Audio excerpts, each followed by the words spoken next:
What if everything the world believed about Meghan Markle, her rise, her reinvention, her motherhood, was built on one devastating, unspeakable lie? Trevor Engelson never wanted to be famous. He didn't chase headlines. He didn't sell his story. For over a decade, he watched in silence as Meghan transformed from an ambitious cable actress into the most polarizing woman in the royal hemisphere. And yet, through all the paparazzi flashes and primetime interviews, through Oprah, Netflix, and archetypes, Trevor kept his mouth shut. Before we continue, please hit the like button, subscribe to the channel, and turn on the notification bell for updates. Until now, at 49 years old, with the industry behind him and a new family by his side, Trevor has finally broken his silence. And the truth? It's not just uncomfortable. It's surgical, intimate, haunting. Because it wasn't about Hollywood jealousy. It wasn't about the royal spotlight. It wasn't about control, career, or even the usual narcissistic blame game. According to Trevor, it was about something Meghan could never give him. Something he claims she kept hidden until it was too late to turn back. And that thing, he says, was a wound that didn't exist. But wait, let's pause. Because right now, you're either gasping or rolling your eyes. You're either already bought in or chalking this up to just another Meghan hit piece. But that's exactly what this expose is going to challenge. Because for once, we're not relying on anonymous palace insiders or loose-lipped royal aides. We're going straight to the man who shared a bed with her. The man who signed the marriage license. The man who says he held proof in his hands and was told never to speak of it again. What changed? That's the real question, isn't it? Why now? Why, after all this time, after Meghan married into royalty, gave birth to 2 children, and built an empire of victimhood and virtue signaling, why is Trevor, of all people, choosing this moment to speak? Well, maybe it has something to do with what he saw in those baby photos. Or maybe it was something he heard on a set. Or maybe it was something he never truly got closure on.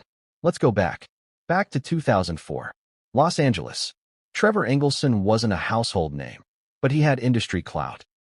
A producer with a growing resume and access to the talent pool of young, hungry actresses who knew how to charm a room. Meghan Markle was one of them, an attractive, ambitious, and endlessly networking woman trying to claw her way onto screens, red carpets, and into the arms of someone who could open doors. Their chemistry was real, but calculated. Friends described them as a power couple in training. He had the access, she had the sparkle. He called her Meg. She called him Trevs. They were young, driven, and on the surface, matched.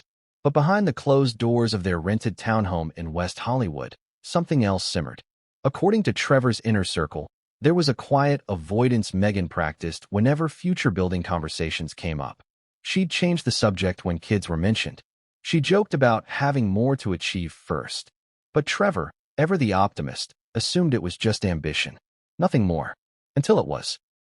In the months leading up to their 2011 wedding in Jamaica, a breezy, sand-between-your-toes affair captured in dozens of unfiltered photos, Trevor began noticing odd behavior. Appointments with no labels. Medical files she quickly closed when he walked by. A resistance to long-term discussions around fertility. Still, he loved her. And love has a funny way of editing reality. Then came the email. According to sources close to Trevor, roughly 7 months into their marriage, he opened a shared laptop and found an unsent email in Meghan's drafts. It was addressed to a high-end Beverly Hills fertility clinic. The subject line, uterine consultation results, follow-up options. The body of the message? Just one sentence. I can't do this now. I'll find another way. Trevor didn't confront her that day. He closed the laptop. He went to the kitchen. He poured a glass of bourbon. And he stared at the floor for 2 hours, wondering what he had just read. From that moment, the dynamic between them shifted. Trevor says Meghan became more emotionally distant, more calculating. She immersed herself in her career, shooting suits, climbing the social ladder, and rebranding herself not just as an actress, but as a humanitarian, an influencer, a brand. Meanwhile, he felt like he was shrinking inside a relationship that once felt expansive. And yet, he stayed. Until the envelope arrived. This is the moment Trevor says broke him. He came home one evening to find a sealed medical envelope sitting on the counter. Meghan was in the shower. His name wasn't on the envelope. But it wasn't hidden either. He opened it. Inside, according to what he's now allegedly shared in his upcoming memoir, was a folded letter from a physician addressed to Meghan Markle. The words were clinical but clear: congenital absence of the uterus, no capacity for gestation. Recommended options: surrogate, adoption, or assisted alternatives. Trevor says his hands went cold, that the walls started to tilt, that it felt like the floor had disappeared beneath him. He heard the water running upstairs, the hum of the shower, and the distant sound of a life unraveling in silence. He didn't say anything that night, or the next. It would be weeks before the confrontation happened. And when it did, Meghan's alleged response was chillingly simple. I didn't lie. I just didn't think it mattered anymore. Didn't matter? To Trevor, it was everything. He wanted kids, a legacy, a family built on truth, not spin. And now, he was facing the fact that his wife had withheld a fundamental truth from him, not just about biology, but about trust. What followed was a slow-motion collapse. Divorce papers were filed quietly. No public mudslinging. No interviews. No tabloid wars. Meghan moved on. Quickly. Trevor, however, buried himself in work. Produced some successful projects. Married again. Had children. But according to those who know him best, the shadow never fully left. Not because of bitterness, but because of confusion. A wound never explained. A truth never confronted. Until Meghan re-entered the public eye in a royal wedding watched by billions. Pregnant photo shoots. Motherhood speeches. Emotional interviews about carrying her children under the scrutiny of the monarchy. The world applauded. But Trevor watched with haunted eyes. Because, he claims, he knew what the world didn't. And now, he's ready to tell the story. So what exactly is he claiming? Is this about surrogacy? A fertility scam? Or something deeper? A decades-long manipulation of public perception that extends into the lives of Archie and Lilibet? We'll get to that. But first, we need to go back even further. Back to the first rumors. The whispers on the set of Deal or No Deal. The makeup artist who said Meghan kept disappearing for personal injections. The casting director who allegedly said she won't take any roles where pregnancy is in the script. Because the truth Trevor says he knows didn't start in that marriage. It started long before. And what comes next will flip everything you thought you knew about Meghan Markle on its head. What if the perfect love story was nothing more than a perfectly rehearsed script? Before she was a duchess, before she was a mother, and before she stood in front of Oprah and claimed she was silenced, Meghan Markle was just Meghan, a struggling actress with a suitcase full of headshots, a dream too big for her credit score, and a smile that could flip a casting call in under 30 seconds. And somewhere in Los Angeles, Trevor Engelson was looking for more than just the next big project. He was looking for a partner. So how did they meet? It wasn't love at first sight. Not exactly. It was industry, vibes, mutual contacts. Meghan had just wrapped a few walk-on roles, CSI, New York, 90,210, and Trevor had the kind of Hollywood access that didn't scream A-list, but whispered opportunity. He produced mid-tier features, worked with rising talent, and had a reputation for being laid-back, charming, and, this is important, emotionally available. Meghan noticed. They met, they flirted, they vibed. And according to people who were there in those early days, Meghan made it clear. She wasn't just dating Trevor, she was choosing him. A producer, a man with reach, a man with connections, and more importantly, a man who didn't mind her ambition. Or so he thought. But let's pause right there. Because if you think this was just a normal Hollywood hookup turned marriage, think again. From day one, the way Meghan operated in that relationship didn't mirror love. It mirrored strategy. Friends noticed it first. The way she introduced Trevor not as my boyfriend, but my producer. The way she'd correct people when they asked if he was in movies. Actually, he runs his own company. The way she made every dinner party feel like a job interview. Still, Trevor was smitten. Can you blame him? Meghan was magnetic. She lit up a room. She laughed at his jokes. She remembered his assistant's dog's name. She asked thoughtful questions, always made sure to leave people feeling seen. But beneath the charm was something colder. A meticulous calculation of where, how, and with whom she could move forward. And Trevor? He wasn't blind, but he was in love. He took her on trips, introduced her to industry players, helped her get into better audition rooms. He listened when she vented about casting directors. He celebrated when she landed suits. But the thing is, even then, there were cracks. Have you ever been in a relationship where everything looks perfect from the outside, but something feels off when no one's watching? Trevor lived in that space. Subtle things, odd refusals to talk about the future, deflection when kids or family came up, late-night phone calls where Meghan would say she wanted to focus on the now. She wasn't ready, she said. Career came first. Okay, sure. Understandable. It was 2010. She was booking. The pilot for Suits had just landed. Trevor was proud. But then there was that moment on the beach in Malibu. The moment that stayed with him for years. They were walking, barefoot, hand in hand. He joked about what their kids might look like. Without missing a beat, Meghan stopped walking, pulled her hand away, and said, "Don't count on that." Trevor laughed it off. But the air between them changed. He asked her what she meant. She shrugged. Nothing. Just, don't make assumptions. That night, Trevor told a close friend, "I think she's hiding something. I just don't know what." Still, the wedding went ahead. Jamaica, 2011. It was a party, not a ceremony. A boozy, sun-drenched bash filled with tequila shots, dance circles, and a barefoot bride who seemed more interested in the DJ's set list than in saying vows. Even the vows were minimal. No mention of kids. No mention of forever. Just laughter, clinking glasses, and what Trevor would later call a beautiful day built on sand.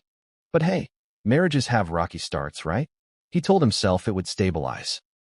That once the cameras cooled off and Meghan settled into Suits, they'd reconnect. Talk. Plan. Build. They didn't. Instead, Meghan began flying back and forth between Toronto and LA. Her schedule became unpredictable. Her phone habits changed. She stopped answering late-night calls. Texts turned into one-word replies. And when Trevor suggested he come visit her on set, she hesitated. "Too much going on," she said. "You'd just be bored." Bored? He was her husband. Why wouldn't he be there? Here's where things took a turn. Trevor did what most husbands would do. He tried harder. He sent flowers, cooked her favorite meals when she was in town, left little notes in her luggage. But the Meghan who came back to LA wasn't the Meghan he married. She was sharper, more distant, more polished, in a way that felt curated. And it wasn't just Trevor who noticed. Friends started whispering, "She's not into this. She's planning something. She talks about herself like she's already famous." One friend, who asked to remain anonymous, said Meghan once joked, "This marriage is cute, for now." Trevor didn't want to believe it. He pushed the doubts down, told himself it was stress, distance, work. Until that night in Vancouver. This was the moment. Trevor flew in to surprise her. He had a week off and thought it would be romantic. He showed up at the hotel she always stayed in. Had the front desk call up. No answer. So he waited in the lobby. An hour passed. 2. Then Meghan finally walked in, alone, but startled. She wasn't happy to see him. She was flustered. She looked around, like checking for someone. Trevor asked, "What's going on?" She smiled, too wide, and said, "You shouldn't have come." They went up to her room. She was on edge. Snappy. Guarded. Trevor tried to hug her, but she moved away. That night, he says, they barely spoke. But the next morning, as she went to the shower, her laptop buzzed. Trevor, desperate to feel something normal, opened it to play music. And that's when he saw it. An email. In her drafts folder. To a Beverly Hills fertility clinic. We mentioned this earlier, but now you need to understand the moment. The email wasn't cryptic. It was short, direct. It said, "I can't do this now. I'll find another way." Another way? Another way to what? Trevor stared at it, heart racing. He didn't know whether to confront her, to cry, or to slam the laptop shut and run. He did none of those things. He just sat there, frozen. When Meghan came out, she didn't ask about the laptop. She didn't say a word. She just looked at him, cold, almost like she knew what he'd seen. Then she said something he's never forgotten. Some things are easier when they stay unspoken. That was the beginning of the end. Over the next few weeks, Meghan grew even more distant. She stopped calling altogether when she was away. Trevor tried to initiate conversations about fertility, the future, anything that would pull them back together. She dodged every attempt. And then, out of nowhere, she mailed back her engagement ring. No explanation. No note. Just a ring in a padded envelope. Trevor broke. He didn't go to the press. He didn't bash her. He just disappeared, filed for divorce quietly, let her go. But now, years later, after royal babies, staged photos, and Netflix documentaries, Trevor can't stay quiet anymore. Because the cracks he saw back then, they're now chasms, public ones. And the secret Meghan kept from him? It's the same one she's allegedly still keeping from the world. But what if he wasn't the only one who noticed? What if the set of Suits was the first place the truth started leaking? What the cast whispered about in corners? What the stylists joked about off camera? What a certain producer saw and never forgot? Because what comes next isn't just rumor. It's the start of the medical trail. And it begins with a single voice memo from a studio makeup trailer in Toronto. How do you hide a truth that your body refuses to tell? On the set of Suits, Meghan Markle wasn't just another rising actress. She was an image. Immaculate hair, perfectly tailored outfits, that disarming smile. She knew how to command the room without raising her voice. She was polished, poised, and, above all, private. But even the most rehearsed personas can't control the whispers behind the makeup trailer doors. And the whispers? They were loud. The rumors didn't begin with doctors. They didn't begin with official documents. They began with disappearances, the vanishing acts, the late arrivals, the mysterious appointments that didn't line up with call sheets. She would arrive late, glassy-eyed, sometimes pale, not hungover, not tired, something else. One assistant director, who would later go on to work on The Handmaid's Tale, allegedly said, she looked like someone who was managing pain, real pain. But no one could ask why. Others started asking around. Hair and makeup were the first to raise eyebrows. Meghan would routinely cancel fittings, complain of bloating, request that wardrobe avoid anything that clung to her lower abdomen. One time, a new wardrobe intern brought her a fitted dress for a shoot. Meghan took one look at it and snapped. Do I look like I can wear compression today? She didn't explain. She didn't need to. The rumors started there. But soon they evolved. Because it wasn't just about discomfort. It was about doctors. Regular appointments. Not local. Discreetly handled. Always on Thursdays. Always during lunch breaks. Someone on set said she once mentioned another damn hormone injection. Another time, she asked a PA if there was a private place to store meds that need refrigeration. One makeup artist remembers seeing a small injection bruise on her thigh. When asked about it, Meghan allegedly winked and said, trying to keep my options open. No one understood what that meant, at least not back then. But the most haunting moment? It came during a conversation Meghan had with her co-star over coffee, off-set. She was venting, talking about Trevor, about pressure, about expectations. I'm not a breeder, she said flatly. People expect me to be something I'm not. I can't play that role. The co-star laughed awkwardly, thinking it was sarcasm. Meghan didn't laugh. And then she said something so jarring, it stuck with that person for years. Some women fake orgasms. I fake fertility. Think about that. Let it settle. Some women fake orgasms. I fake fertility. That's not a throwaway line. That's not just dark humor. That's someone communicating a truth they've learned how to weaponize. But why? Why would Meghan fake something like that? Why keep up the illusion? Because for someone building a brand, an identity rooted in womanhood, legacy, family, fertility isn't just biology. It's currency. It's marketable. It's leverage. And on a show like Suits, where actors are constantly navigating both on-screen personas and off-screen image politics, every whisper matters. And soon, the whispers became louder. There was a producer, mid-40s, seasoned, no nonsense. He took Meghan aside one day and asked if she was okay. Not in a nosy way. A human way. She'd seemed off. Unwell. According to a leaked text from someone who overheard the exchange, Meghan looked at him and said, everything's fine. Just managing a condition. That word. Condition. Not stress. Not fatigue. Not the usual actor complaints. Condition. And then she added, it doesn't define me. I found a workaround. A workaround? What does that even mean?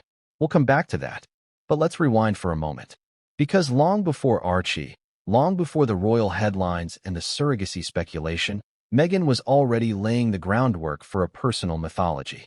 The image of the modern woman who has it all. Career, class, compassion, and eventually, children. But how do you have it all when your body, allegedly, doesn't allow it. You control the story. You create distance. You weaponize ambiguity. You say just enough to shut down curiosity, but never enough to answer the question. And when people start asking behind the scenes, you lean into silence. On set, crew members started exchanging stories. Meghan was always guarded about food, avoided anything hormonal, refused caffeine after 10 a.m., took certain supplements that only fertility patients typically used. One assistant director joked that Meghan had more vitamin bottles in her trailer than actual scripts. Then came the voice memo. This is where things get concrete. An anonymous crew member, known only as JR, allegedly recorded a memo to themselves after overhearing Meghan's conversation with a production assistant. In it, she says, "It's not that I can't get pregnant. It's that the risk is too high. They said my uterus isn't ideal. I'm just not designed for that kind of stress. But there are options. I'm planning for it. Quietly. Quietly. That's the key word here. Every whisper, every rumor, every strange appointment. It all circles back to that one truth. Meghan was managing a story behind the story. One that never made it into tabloids. One that Trevor Engelson was trying to understand until she walked away. And the thing is, people on set were afraid to speak out. Because Meghan wasn't just rising. She was strategic. She was aligning herself with powerful names, philanthropy circuits, female empowerment brands. She was untouchable. No one wanted to be the person who exposed her. Not back then. But now, a decade later, that same crew is starting to talk. Quietly. Through encrypted messages. Through redacted emails. Through leaked interviews where names are changed and timelines are blurred. And all of them point back to one disturbing through line. Meghan didn't just hide a fertility issue. She weaponized the illusion of motherhood long before it ever became real. And that brings us to one of the most bizarre and chilling accounts yet. A set medic, hired during the third season of Suits, recalls a day when Meghan allegedly fainted during a lighting reset. She was rushed to her trailer, conscious but shaken. When asked if she wanted an ambulance, she refused. "Don't call anyone," she said. "It's under control." Later, that same medic found a discarded syringe near her chair. He logged it, reported it, but was told not to mention it again. And the substance inside? According to the unofficial notes, it was a hormonal enhancer typically used during IVF prep. Now, to be clear, there's nothing illegal about hormone treatments. Nothing shameful about fertility struggles. But what's shocking is the pattern. The secrecy. The manipulation. The control over perception. Trevor Engelson didn't know any of this while it was happening. Not the injections. Not the voice memo. Not the backroom talk. He was in LA, building a marriage on trust, while his wife was 2,000 miles away building something else. A script. A storyline. A fantasy she could sell to the highest bidder. So when Trevor eventually saw Meghan parade her pregnancy photos years later, when he saw the bump, the glowy press shots, the dramatic birth documentaries, he didn't just feel confusion. He felt rage. Because to him, it was a lie playing out on the global stage. And it all started here, in the silence of a Toronto studio, with a woman who smiled for the camera while hiding syringes in her trailer. But if Meghan was preparing for a future she couldn't biologically carry, then the next question becomes, what was in the envelope Trevor found on their kitchen counter? And why did it reference a procedure Meghan never mentioned? Because what's coming next isn't just rumor. It's written in black and white. What would you do if the truth you'd been searching for arrived in your home without warning, sealed in an envelope with your spouse's name on it? Would you ignore it? Would you trust that everything was fine? Or would you open it and risk discovering the one thing you were never supposed to know? That was Trevor Engelson's reality, and it all began with that envelope. But before we get to the moment he actually opened it, we need to rewind just enough to feel the pressure that had been building inside that marriage. Pressure that made what happened next inevitable. Because Trevor didn't wake up one day curious. He woke up one day broken. For months, Meghan had grown colder. Harder. She had this uncanny ability to smile for photos but disconnect in private. Her phone was glued to her hand. Her laptop always password protected. Her trips to Toronto became longer, her trips home became shorter, and her excuses became sharper. When Trevor asked about starting a family, she brushed it off. When he asked if everything was okay, she'd say, "Can you not do this right now?" When he pushed even a little, she'd emotionally withdraw for days. If you've ever felt your partner drift away from you, silently, subtly, you know how terrifying that is. You start blaming yourself. You start making excuses for them. You start filling in the blanks with hope. Trevor did all of that. But nothing could explain the fear behind Meghan's eyes the day she found out he'd flown to Vancouver to see her. That wasn't the reaction of a busy wife. That was the reaction of someone terrified her worlds were about to collide. And after the email he saw in her drafts, after the coldness, after the distance, Trevor didn't have the strength to keep pretending everything was fine. Which brings us back to the envelope. It was a Tuesday evening. Meghan had just returned from Toronto. She was exhausted, irritated, and barely speaking. Trevor made dinner. She pushed it away. He tried to talk. She said she had a headache. He tried again. She snapped. So he stopped pushing. He went for a walk. 2 hours. Maybe 3. He didn't know anymore. He just needed the silence. When he finally returned home, Meghan was upstairs packing for another surprise early call in Toronto. And there it was, on the kitchen counter. Next to her purse. A crisp, white, medical envelope. No attempt to hide it. No drawer. No bag. Just sitting there, as if daring the universe to intervene. Trevor recognized the return address immediately. The same Beverly Hills fertility clinic referenced in that unsent email he found on her laptop weeks earlier. He froze. His heart was pounding. His mind started spiraling. A dozen possibilities raced through his head, each one worse than the last. Maybe it was nothing. Maybe it was a routine checkup. Maybe he was overthinking. But the envelope felt heavy. Too heavy. And it had Meghan's full legal name printed in bold black lettering. Not Meghan Markle. Rachel Meghan Markle. Her medical name. Her legal name. Her private name. He stared at it. He knew this moment would change everything. He knew he couldn't unsee whatever was inside. He knew opening it crossed a line. But the truth? That line had been crossed the moment she started hiding things.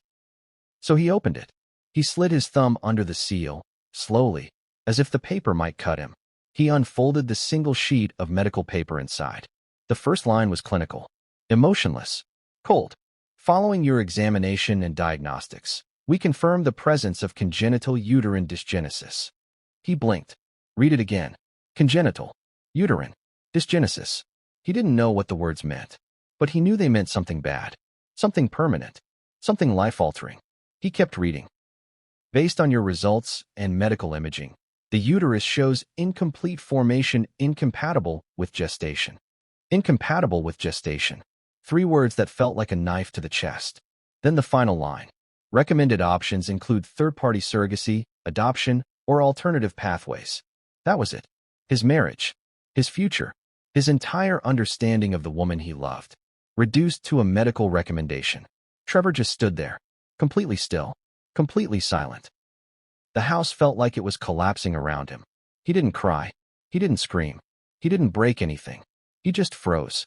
He remembered reading those words again and again, hoping there was some hidden nuance he missed. Something that softened the blow. Some footnote telling him it was reversible. There wasn't. And then he heard it. Footsteps. Soft. Slow. And getting closer. Meghan. She walked into the kitchen. Hair still damp from the shower. Wearing one of his old shirts. Barefoot. Calm. She saw the envelope. She saw the paper in his hand. She saw his face. And she didn't flinch. Not shock. Not panic. Not even embarrassment. Just a long, heavy exhale. You weren't supposed to see that, she said. Not I'm sorry. Not I can explain. Not let's talk. Just, you weren't supposed to see that. Trevor felt his chest tighten. Why didn't you tell me? She shrugged. Shrugged. As if it mattered. As if it mattered. Imagine your partner looking you in the eyes and telling you the truth about your future family didn't matter. He asked her again. Why didn't you tell me before we got married? Meghan leaned against the counter and said, because it wasn't part of the plan then. And it isn't part of the plan now. The plan. Not the marriage. Not the partnership. Not the life they were supposed to build together. The plan. Trevor couldn't breathe. So what was the plan? Meghan didn't hesitate. To focus on my career. To get where I need to be. Kids complicate things. And anyway, there are other ways.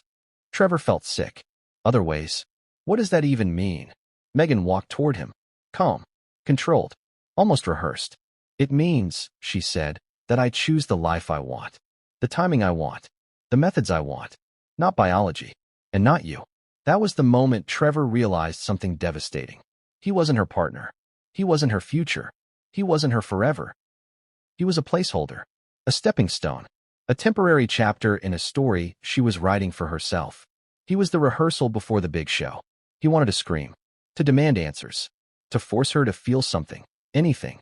But Meghan stayed cold, detached. She had emotionally checked out long before he opened that envelope. He asked her one final question. Why hide it? Why lie? Her answer was the clearest truth she ever gave him. Because people treat you differently when they know what you can't do. Then she walked upstairs, and Trevor stood in that kitchen, holding a piece of paper that demolished everything he thought his life would be. He didn't follow her. He couldn't. He sat at the table for hours, thinking, processing, breaking, rebuilding, breaking again. He knew then that the marriage was over. He knew the woman he loved wasn't who he thought she was. He knew the future he imagined didn't exist. He knew trust wasn't wounded, it was dead. And yet the part that haunted him wasn't just what the letter revealed. It was what Meghan said next. Because when they finally talked again, days later, after silence so thick it felt like fog, Meghan dropped the line that shattered him more than any diagnosis. I'll be a mother someday. Just not in the way you want. And not with you. Read that again. Not with you. Not with you. As if he were an extra in her movie. As if he were a casting choice she had outgrown. As if motherhood was something she could redesign on her own terms, like a role or a script. Trevor realized something terrifying. Meghan didn't view motherhood as biology. She viewed it as branding. And if motherhood was branding, then who she chose to build that brand with mattered even more. Trevor was no longer useful. But what came next? What happened after this confrontation, after the letter, after Trevor finally saw the truth? That wasn't the end. It was the beginning. Because a month later, when the divorce papers were filed quietly, with no fight, no resistance, Trevor thought he had closure. He thought the story was done. Until years later, when he saw Meghan pregnant on television, smiling, glowing, holding her bump. And then he saw something in those photos, something subtle, something off, something he couldn't explain, something that made his blood run cold. Something that made him question everything he thought he knew about pregnancy, truth, and the woman he once married. Because the next chapter of this story doesn't take place in a kitchen. It takes place in a nursery that never existed, and a birth story that didn't add up. What happens when motherhood becomes a brand, before it ever becomes a biological reality? By the time Meghan Markle introduced the world to Archie Harrison Mountbatten Windsor on that pristine white staircase at Windsor Castle, she had already crafted a global narrative of maternal grace. The glow, the soft voice, the new mother tenderness, the white dress, evocative of purity, of innocence. The message was unmistakable. This is the woman you doubted. Look at her now. But years earlier, when she was still Mrs. Trevor Engelson, Meghan wasn't dreaming of lullabies or nurseries.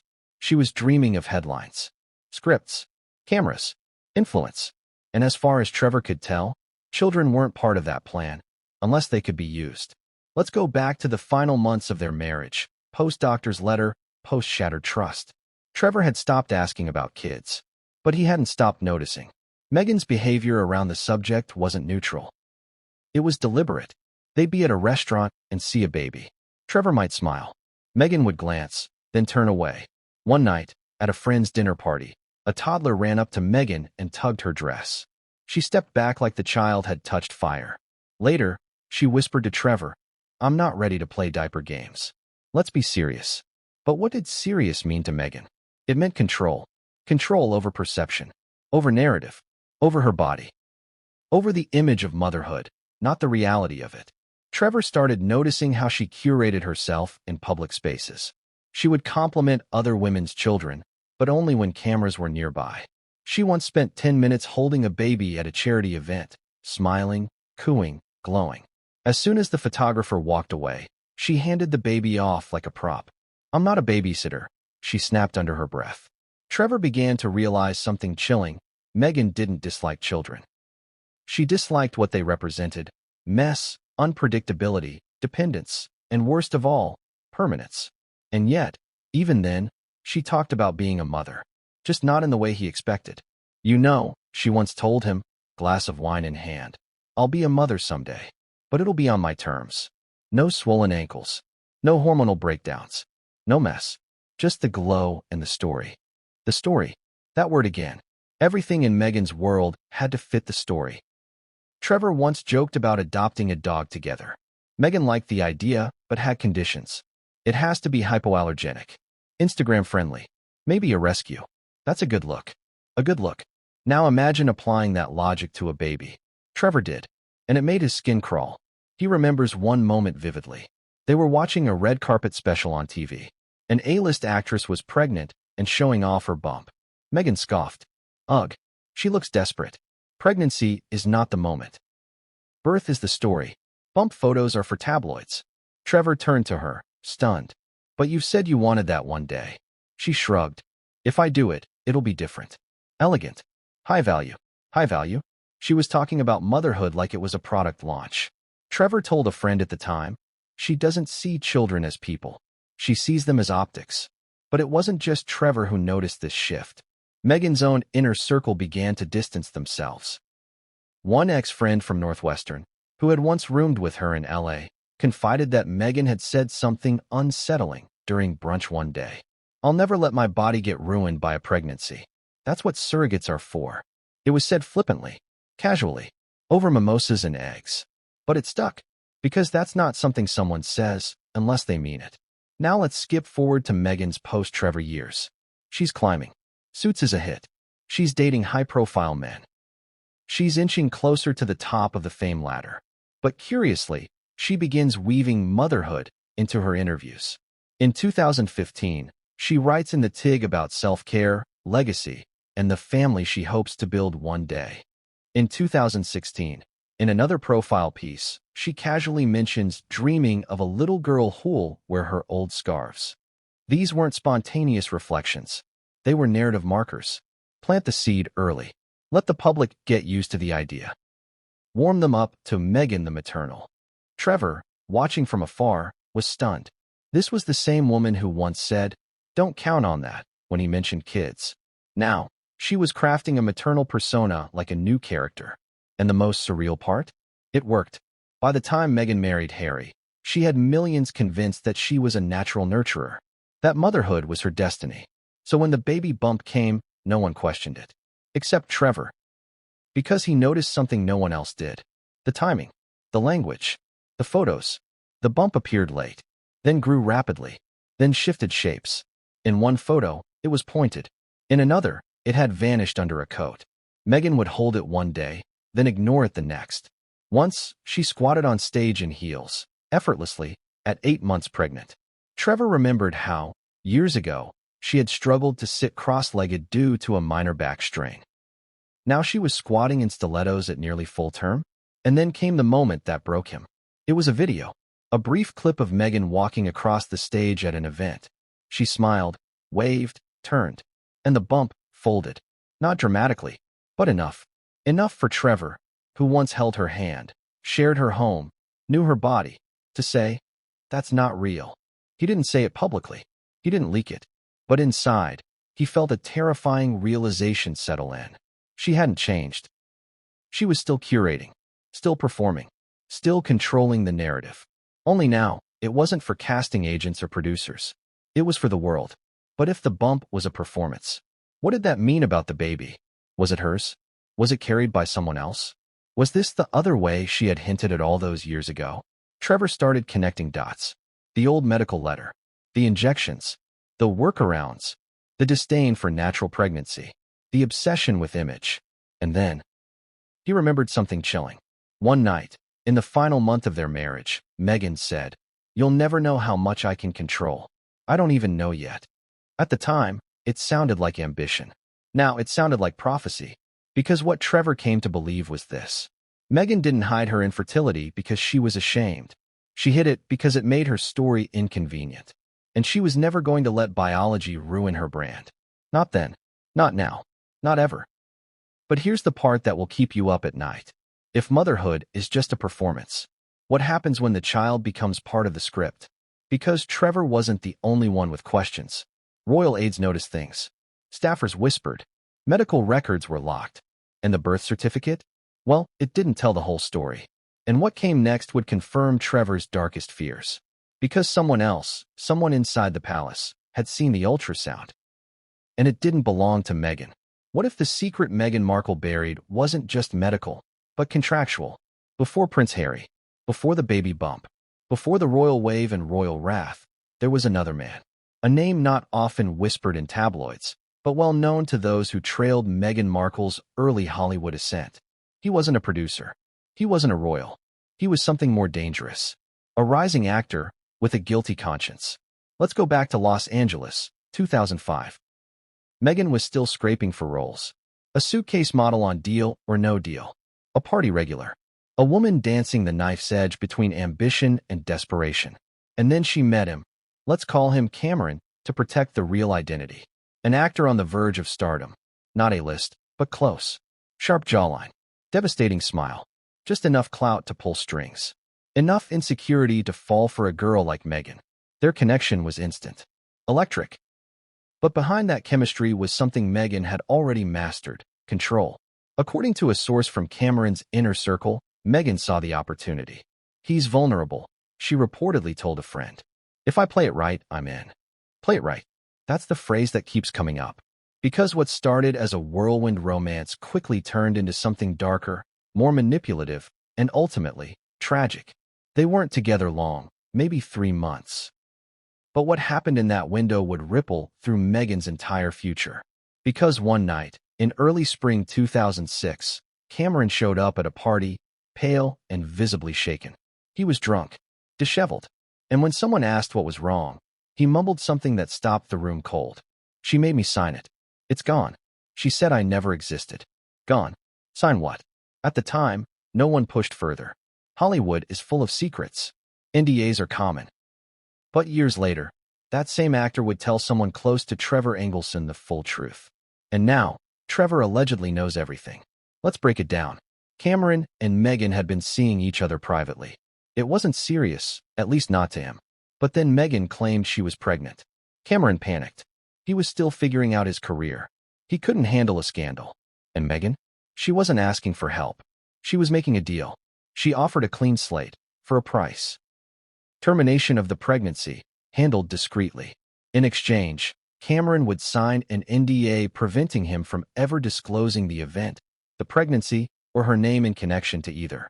The document was allegedly drafted by a third-party attorney in Studio City. Not her manager. Not her agent. Someone off-grid. No paper trail. A burner deal. Cameron, overwhelmed and terrified, signed it. But here's the twist. Years later, Cameron discovered something that made his blood run cold. There may have never been a pregnancy at all. He believes, based on timing, inconsistencies, and what Meghan told a mutual acquaintance, that the whole thing may have been a power move. Not for money, not for revenge, but for leverage. Meghan, even then, was experimenting with narrative manipulation. She had found the blueprint. Take control of the story, weaponize intimacy, and silence the loose ends before they can speak. Trevor, when he heard about this, didn't believe it at first. Until he remembered something. In the early days of their marriage, Meghan had an old box of documents she kept in a locked drawer. Trevor was never allowed to touch it. She'd call it my old contracts. One day, by accident, he opened it while looking for their tax forms. And he saw it. A scanned NDA. No header. No lawyer's letterhead. Just stark language. The signer acknowledges that no record, audio, or third-party statement shall be made regarding the event on redacted, including but not limited to medical procedures, personal statements, or relational history with redacted.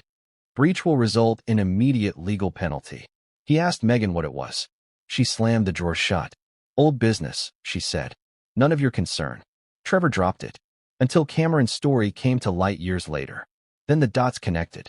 The secrecy. The silence. The letter from the fertility clinic. The actor's nervous breakdown. And now a paper trail? But this wasn't the only instance of Meghan exercising legal silence. According to someone in the entertainment law space, Meghan requested at least 3 NDAs over a 5-year period, none tied to official studio contracts. Personal NDAs. Private. Untouchable. One of them, according to whispers, was linked to a medical facility in Burbank. Another? tied to an anonymous surrogate consultation firm. The third? Nobody knows. Yet. Trevor, reeling from these revelations, started asking himself the real question. How many versions of Meghan Markle existed? The sweet, aspiring actress who doted on dogs? The politically conscious humanitarian with a blog full of quotes? The fertility-challenged woman who said she couldn't carry? Or the chess master who used reproduction as strategy?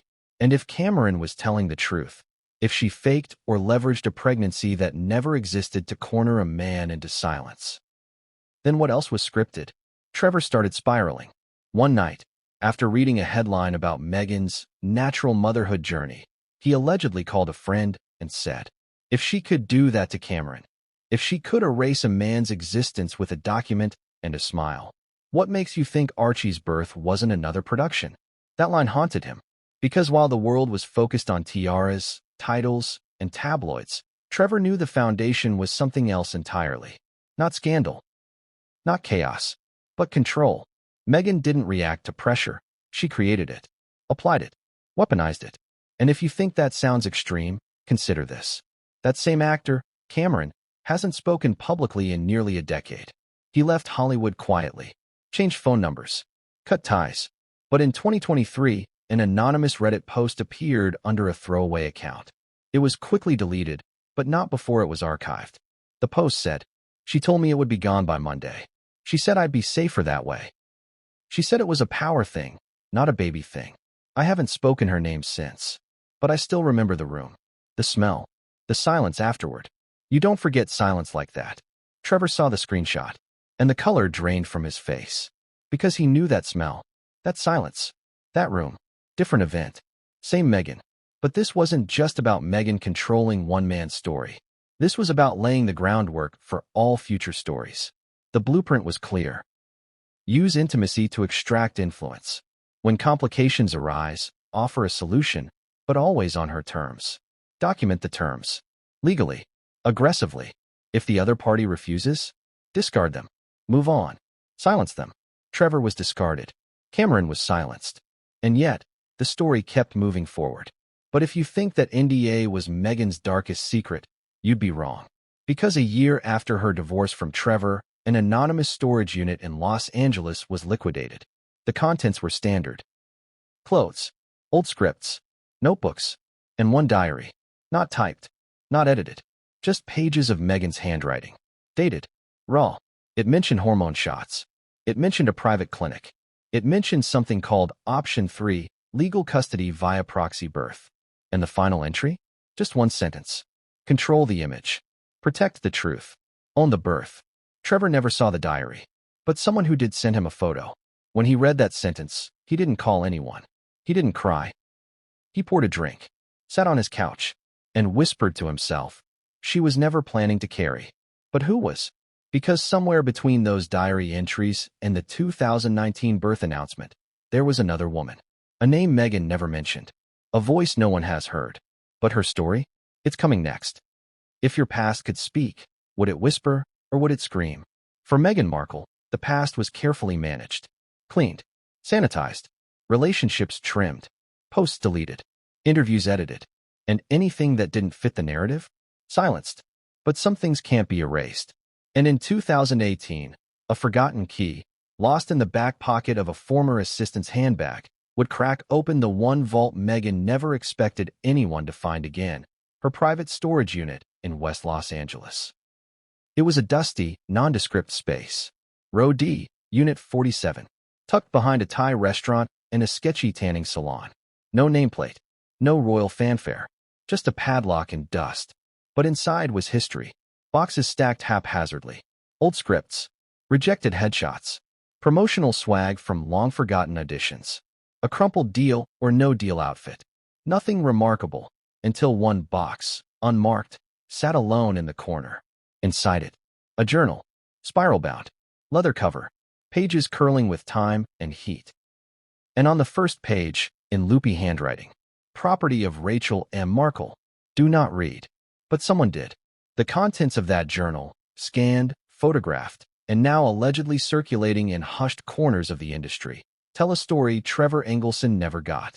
The raw, unfiltered voice of the woman he married, before she knew the world was watching. And what that journal revealed was more damning than anything Trevor could have imagined. Let's open it. Entry, January 14th, 2006. Went to the clinic today? Not what I expected. The nurse kept asking about reproductive history. How do I say none without sounding defective?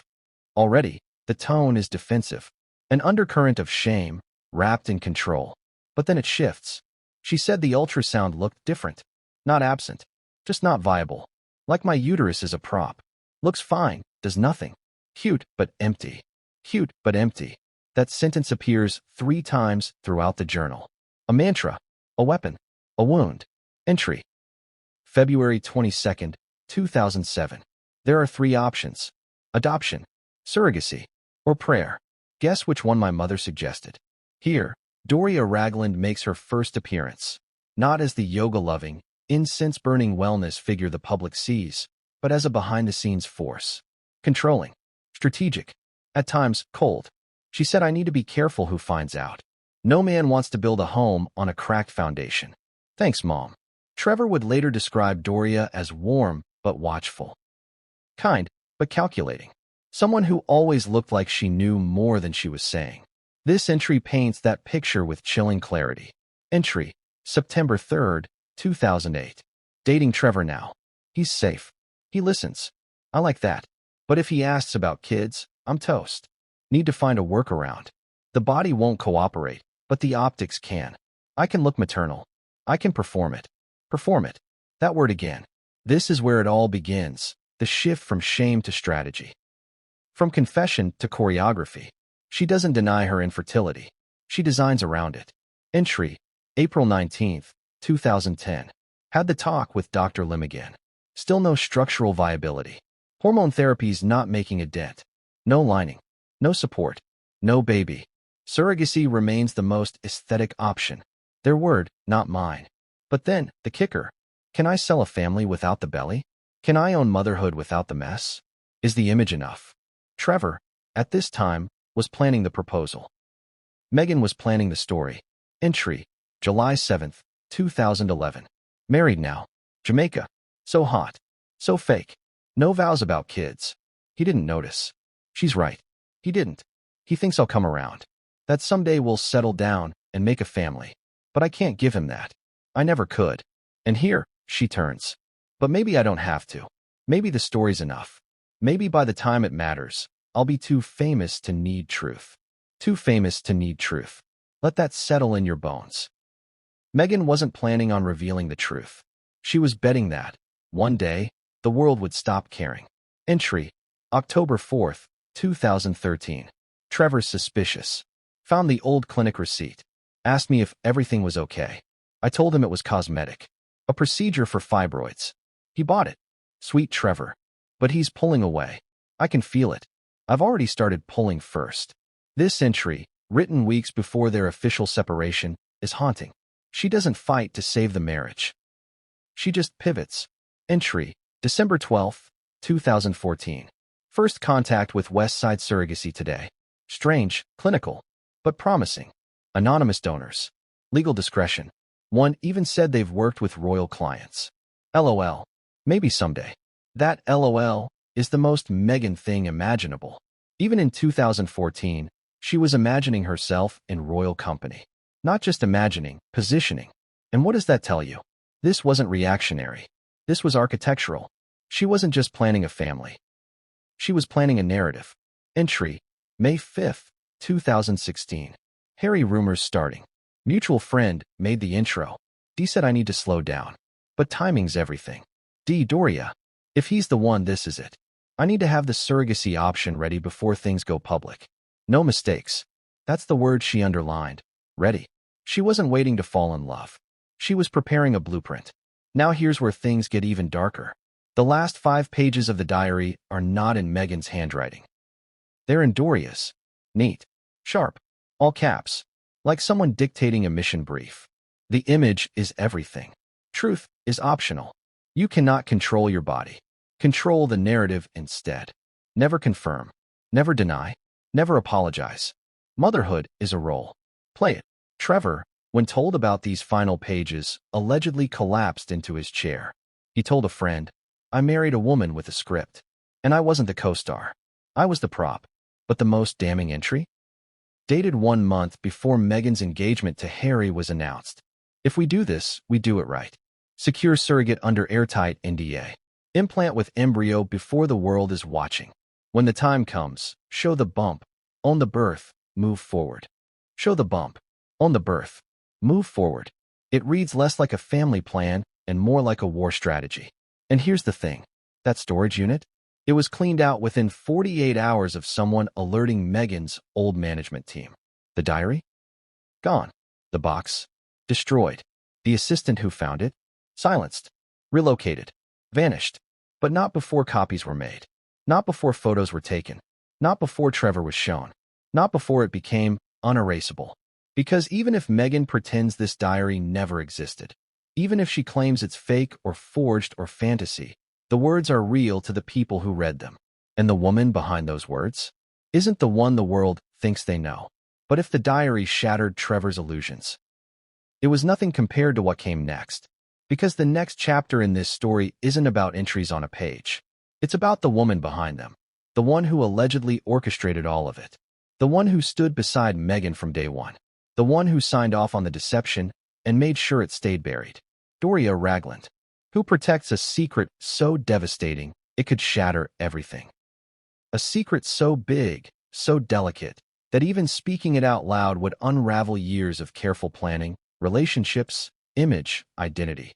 For Meghan Markle, the keeper of that secret, the one person who knew the whole truth and kept it locked in a vault of composure and coded language, wasn't a lawyer, or a PR expert, or even a husband. It was her mother, Doria Ragland, the serene, yoga-practicing social worker who glided through Windsor Castle in that pale green dress on Meghan's wedding day. The woman who never courted the spotlight, who never gave interviews, who never leaked, who never wavered. But behind the incense and crystals and soft smiles, there was something else, something steel. Because while Meghan spun the narrative publicly, Doria managed the damage privately. And now, finally, the cracks are beginning to show. Let's start at the beginning. Trevor Engelson never disliked Doria. In fact, he admired her calm, her emotional control, her quiet confidence.